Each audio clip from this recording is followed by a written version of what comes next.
So in this video, we're going to be applying all the restrictions that we talked about for arcsine, arccosine, and arctangent.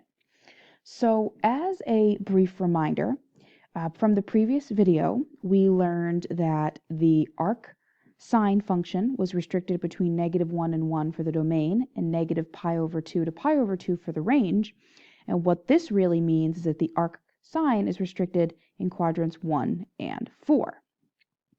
Cosine, or the inverse cosine function for the domain, is also restricted between -1 and 1, and for the range, it is restricted between 0 and π, or really quadrants 1 and 2. Arctangent, and arcsine are more similar because both of their ranges are restricted between -π/2 to π/2, or quadrants 1 and 4. However, tangent is the only one that has no restriction on its domain. So what I want to focus on first is that all of these examples given are using the language of arc. Remember that arc really means inverse. And notice for every one of these examples that theta, or the angle, is already alone. So you don't need to apply the inverse to both sides because it's already given to you more like an expression than an equation. So first thing I want to do is check out my domains. Every single ratio that I plug in has to be for arcsine and cosine between -1 and 1. So we are really plugging in a ratio in all of these examples, and my range, or my output value, is going to be an angle.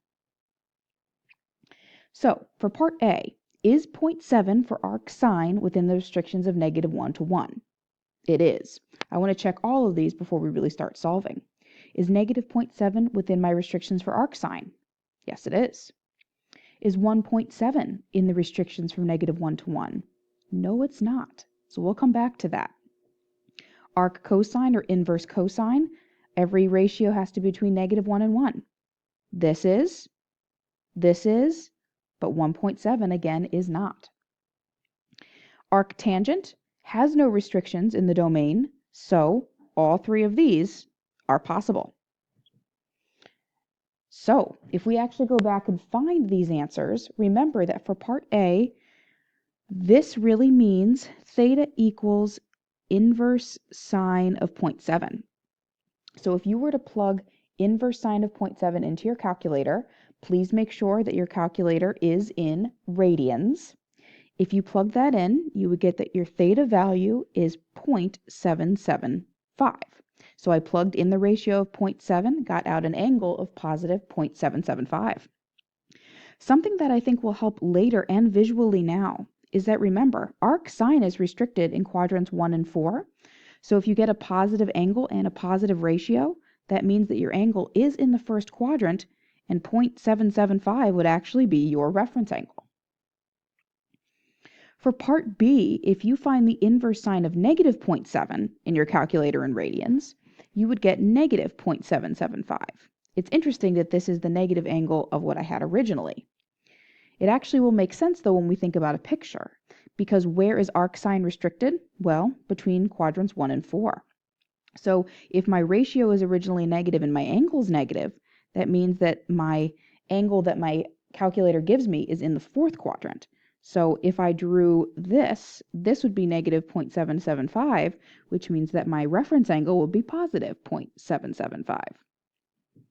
And so what I want you to see at this point is that your calculator is only going to give you one angle, and it depends on what quadrant it is based on the restrictions. Part C, arcsine of 1.7. Well, 1.7 is not in the domain, so that means that my angle does not exist. So we can't solve that problem at all. Arccosine of 0.7. Remember, that again just means the inverse cosine of 0.7. If I plug that into my calculator, theta is going to equal 0.795. And if I think about that, arccosine is restricted between quadrants 1 and 2.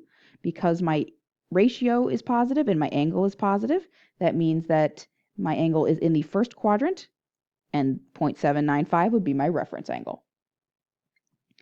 Arccosine of -0.7, however, if you plug this into your calculator, you get 2.346, which is interesting. If I drew a picture, My ratio is originally negative, which makes me think between the restrictions on arc cosine, because it's negative, my angle is originally in quadrant 2, and visually, this would be 2.346. And now later, you might notice that I keep mentioning reference angles. It's going to come in handy. This, remember, is my reference angle because it has to do with my x-axis. If you wanted to find that value, it's really pi, or 3.14, minus 2.346. So just keep that idea in mind. You can't plug a 1.7 into the arc cosine function, not into the restrictions, so that is also does not exist. Arc tangent, or the inverse tangent of 0.7. If you plug that into the calculator, you get theta equals 0.611. And because arctangent is restricted between quadrants 1 and 4, because my ratio is positive and my angle is positive, I know it's going to be in quadrant 1, where, again, this is going to be my reference angle of 0.611.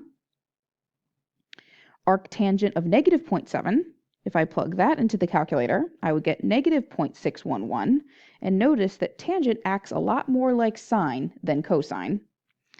If I think about where that is, arctangent is restricted between quadrants 1 and 4.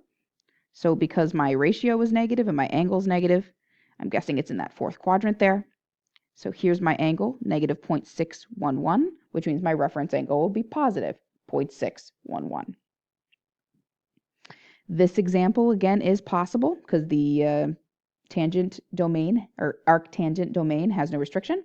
So if I plug that into my calculator, I got theta equals 1.039 for theta.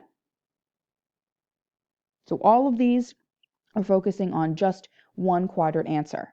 So as a quick summary before we go on, sine is either in arc sine is either in quadrants 1 or 4, arc cosine is either in quadrants 1 or 2, and arc tangent is either in quadrants 1 or 4. This logic will help us on these last three examples. Notice that all three, J, K, and L, are all equations where you have to solve for theta, which means this time we do have to put the inverse on both sides, which means that we do have to put some restrictions on our answers, and here's why. Remember, you technically have coterminal angles. You can find infinite angles all around your unit circle or all the way around your coordinate plane. So instead of having you write answers over and over again, we are going to restrict it from 0 to 360, or all the way around the unit circle once, or in radians 0 to 2 pi, all the way around the unit circle once. So before I solve this, this is saying where is sine negative, or where are my y values negative? Well, if you think about your coordinate plane, sine is negative in quadrants 3 and 4. So I'm going to write a note for myself there on the top. If I actually want to solve this, let me rewrite the original. As we did in earlier videos, you would apply the inverse sine function on both sides. So theta would be inverse sine of negative 0.75, which is the same as the arc sine of negative 0.75. If I plug that into my calculator, I would get theta equals negative 0.848. Well, what does this mean, and how does it help me actually find my answers? Well, we know that arc sine is restricted to quadrants 1 and 4. Because my ratio is negative and my angle is negative, my angle must be in quadrant 4. So it looks like this currently, negative 0.848. I want two answers in quadrants 3 and 4. So let me think reference angles for a minute. If in the fourth quadrant we have negative 0.848, that means that my reference angle in quadrant 1 would be positive 0.848. So if I wanted to find answers counterclockwise in quadrants 3 and 4, if I continue drawing this, if 0.848 is my reference angle here, it would also be my reference angle here. So to find my third quadrant answer, remember that you just went past this x-axis, and that x-axis in radians is 3.14. So to find this angle, you're taking 3.14 plus your reference angle of 0.848 And this angle, if you want the positive answer, relates to this x-axis, which is 2 pi, or 6.28 in radians. Let me get rid of that.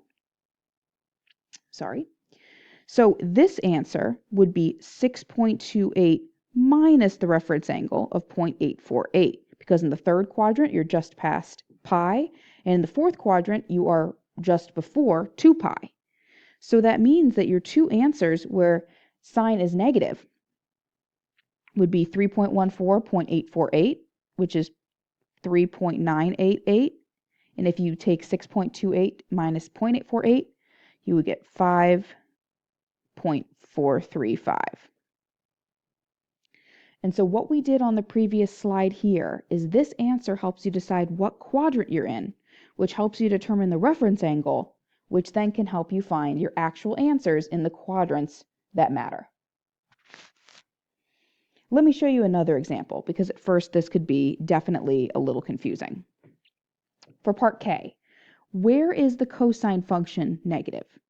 Well, if you think about your coordinate plane, cosine is negative in quadrants 2 and 3, because that's where your x values are negative.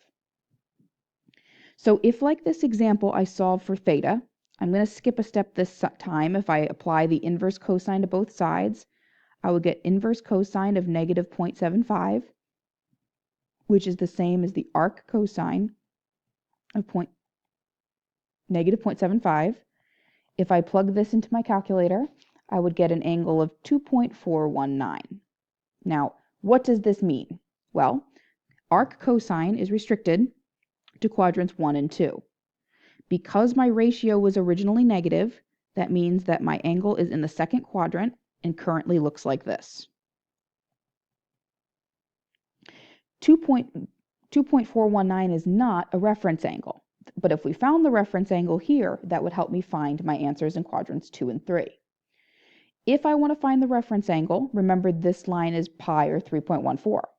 So if we took 3.14 minus 2.419, we would get that the reference angle is 0.721. Now, we want our answers, or where is the cosine negative? We want our answers in quadrants 2 and 3. Luckily for us, 2.419 is already a positive angle in the second quadrant, so we already have one of the answers, 2.419. But to find the answer in the third quadrant, remember, like the last problem, if this is the reference angle, 0.721, 0.721 is also the reference angle in the third quadrant. So we know that this line again is 3.14. So to find the third quadrant answer, it's pi plus 0.721. So my other answer for theta would be these two values added, which would be 3.863. So here are my two positive angles and radians in quadrants 2 and 3. In the last example, tangent of theta is 0.75. Well, where is tangent positive?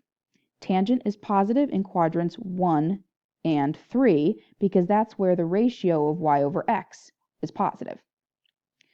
So if I solve for theta using the inverse tangent of 0.75 or the arc tangent of 0.75, I would get that my angle is 0.644. Arc tangent is restricted to quadrants 1 and 4. Because the ratio is positive and the angle is positive, that means the angle the calculator gave me is in the first quadrant, so it actually gave me the reference angle this time. I want to find my answers in quadrant 1 and 3. Luckily for us, this is a positive answer in quadrant 1. So I know one of my answers is 0.644, but just like the last couple of examples, if this reference angle is 0.644, this reference angle is also 0.644. So my angle in the third quadrant would be pi 3.14 plus the reference angle 0.644, which would mean that my second answer is 0.3784. 3.784. Okay, so as a summary, please think about where all these functions are either positive or negative first, then solve for your angle. This angle will determine what quadrant you're in.